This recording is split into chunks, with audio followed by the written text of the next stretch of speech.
Şamaxıda kişi qeyri-adi səbəbə görə arvadına ağac parçası ilə döyüb. Hadisə Mirikənd kəndində qeydə alınıb. 42 yaşlı Arif Səlimov arvadı ilə birgə yaşadıqları evə qayıtdıqdan sonra yataq otağının qapısını aça bilməyib və kilidi sındırıb. Bundan əsəbləşərək arvadının qol, ayaq və kürək nahiyələrinə 5-6 dəfə zərbə vuraraq xəsarətlər yetirib. Zərər çəkənin şikayəti əsasında Arif polis əməkdaşları tərəfindən saxlanılaraq Cinayət Məcəlləsinin 128-ci maddəsi ilə cinayət işi açılıb. Təqsirləndirilən şəxs ifadəsində bildirib ki, hadisə olan gün əvvəlcə Şamaxı şəhərinə qaynanası ilə, sonra isə Asan Xidmət Mərkəzinə gediblər.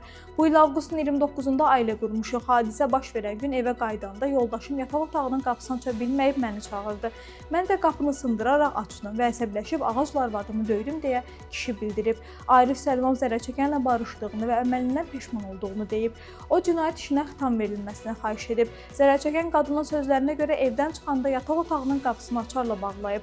Özü qapını aça bilmədiyi üçün əlini köməyə çağırıb. Arif də qapını aça bilmək və zor tətbiq edərək kilidi sındırıb. Zərər çəkən ərinə qarşı şikayəti və tələbi olmadığını deyərək işə xitam verilməsini istəyib. Şamaxı rayon məhkəməsinin qərarı ilə cinayət işinə xitam verilib və Arif Səlimov məsuliyyətdən azad olunub. Qeyd edim ki, ad və soyad şərti verilib.